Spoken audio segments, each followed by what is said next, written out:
Hello viewers. Viewers, I know that you are waiting for group 2 sounds. Okay. Now today we are learning group 2 sounds. Okay. Group 2 ના બહુ બધા words છે. But યાદ રાખવાનું છે હંમેશા. Face and sounds are different. જે બી letter હશે, જે તમને દેખાય છે, એનો face છે. But reading time માટે આપણને શું જોશે? એના sounds. તો આજે group 2 ના sounds કરીએ. યસ, હું તો બહુ જ રેડી છું તમને લોકોને ગ્રુપ 2 ના સાઉન્ડ્સ કરાવવા માટે. Okay, now C and K both are coming with k sound, with sound k sound. Now letter E કયો સાઉન્ડ લઈને આવે છે? એ. હવે હું તમને લોકોને એક પરફેક્ટલી એક વસ્તુની આઈડિયા આપું. જો letter A and letter E. આ બંનેનો સાઉન્ડ એ છે, બટ હવે આ કેવી રીતના એ બોલે છે એ જોજો. આ માઉથ ઓપન કરીને બોલશે. એ કેવી રીતના બોલશે? આ એ. અને આ ઈ છે ને, ઈ ના સ્મોલ માઉથ થી બોલશે. એ લિપ્સ ને આવી રીતના કરવાની છે. એ બંનેનો સાઉન્ડ એ જ છે.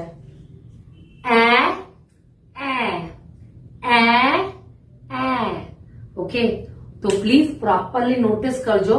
Okay, this is not E, it's H. Okay, હ sound.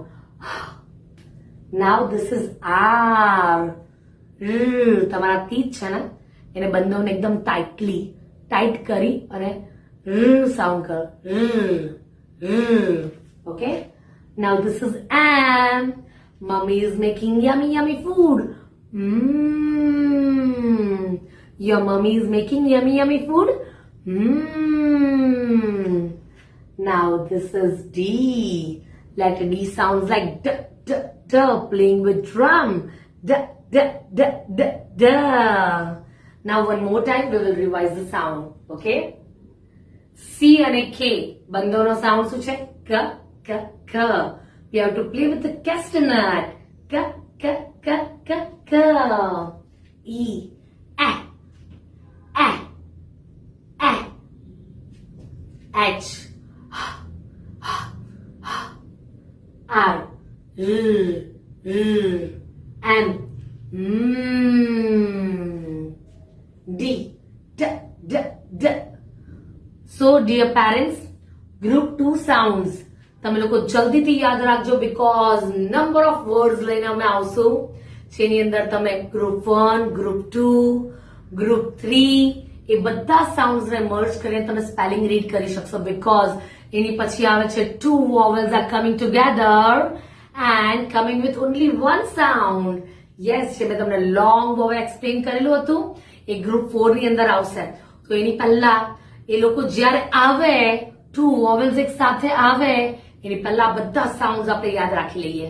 Okay, so now everyone wait for the stories and rhymes of this all letters. Okay, bye everyone.